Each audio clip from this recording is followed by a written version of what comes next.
In today's video, I'll be replacing this old lead acid battery from a very old e-bike.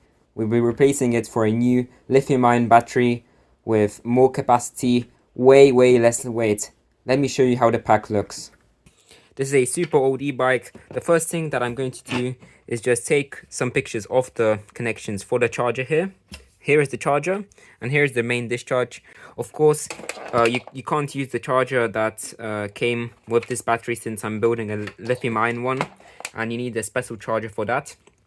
So let's start taking out these old packs that don't work. This is going to be a massive upgrade. Alright, so since we have the batteries now out, here's the main discharge port. We're going to connect the BMS cable, the black one here, and the main positive here.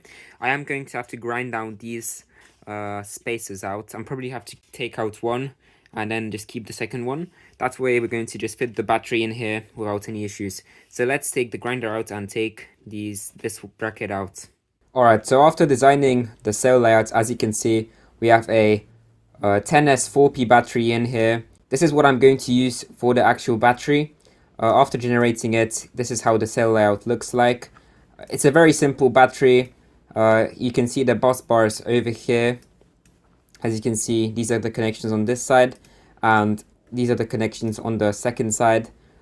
After spot welding the battery, we're going to place a BMS on the top of the battery, so over here, boom, and then we're just going to connect everything up. Let me show you how I did it. Alright, so we have the BMS that we're going to use. It's a 15 amp continuous discharge BMS. Here are the BMS wires. We're going to just place it somewhere down here. I'm going to insulate it a little bit better. Alright, so we have the main negative right here. We're going to place the BMS down like this, in this way, so that the main negative goes here, and then it's going to be way easier for the wires to just go down. Perfect. So now we're just going to place it down right there. Let's take the BMS wire and just slowly snip them down. This is the main negative. So boom, take your clippers and just snip it down. Take your strippers, strip down the cable, and now let's just add some solder onto the cable. We need to watch out to not touch the other BMS cables with the solder, since that will just cause an instant spark. So boom, soldering iron is heated up. You can now just stick it on here. Let's carry on. So that's the first one. Of course, the second connection is going to be right there. So boom, take the second wire, turn it around, and get it on there. Snip it down, strip the cable, and I'm going to add some solder to it. We're going to carry on with the next cables. I'm going to show you the sped up version of this process right now.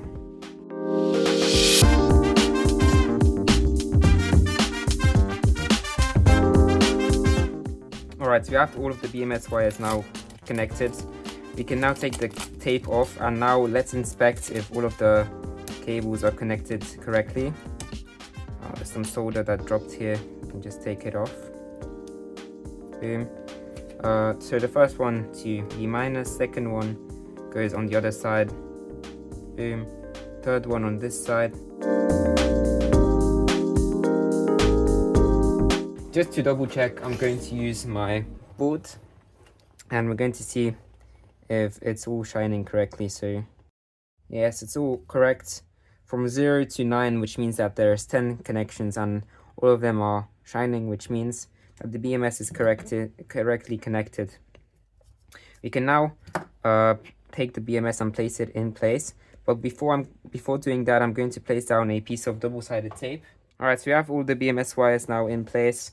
We're going to take the BMS now, and we're just going to get my glue. This BMS wire should be going from this side to there, but it's fine. We'll get it on there. We'll connect it once we have the B minus connected from the main negative. So let's take a thicker cable and we're going to connect the B minus to the BMS first. Here we have a 12 gauge wire from other BMS. It's perfect. Let's cut it. It really doesn't need a long distance, so let's cut it around this length. Let's strip it down, and we're just going to solder it onto the BMS here. Let's take some solder. So now we can solder it onto the B minus of the battery. Nice. Now we can just solder it onto the BMS. So let's get it on there. Before we do that, let's take this cable out of the way since it's not in the perfect place. Yes, this will be the perfect length for the BMS. Let's stick it on with the glue first. Take your BMS.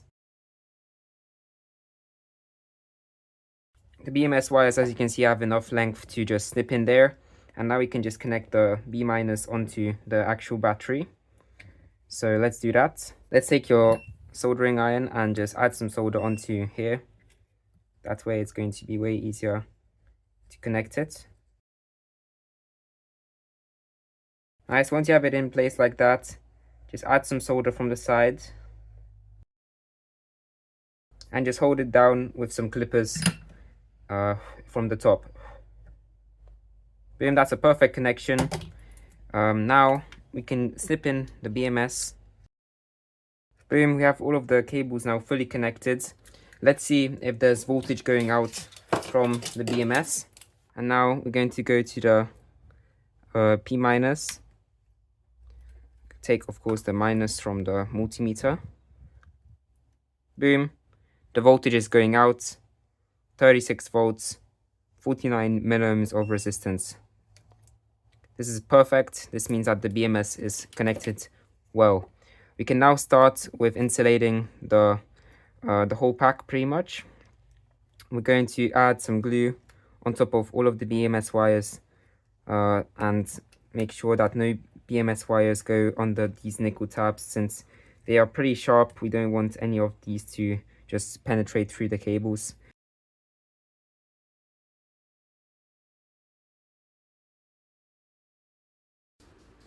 Right now I'm connecting all of the main discharge cables and the charging port to the battery. As you can see on the left, you have the main positive terminal. We're adding two cables, one for charging and one for discharging. And I'm stripping the rest of the cables from the case. On the right, I'm adding the main charging minus and the main discharging minus. Starting the fish paper, I'm just going to add a piece of fiberglass tape on the sides, so that way we're going to insulate it a little bit more. Now the pack is nicely insulated, it's ready for the heat shrink. I have some small heat shrink, perfect for this battery. Let me just place it in and then I'll cut it into the right shape. As you can see, I have the battery now in the heat shrink. I'm just heating everything up. Make sure to not apply too much heat in one spot since you're just going to melt through the plastic. So watch out for that.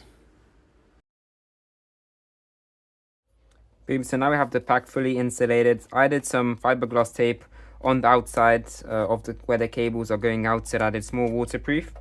Now we can just connect the main discharge ones. After connecting the cables, I added some foam on the sides of the battery and on top of the battery so that when it's in the case, it doesn't move at all.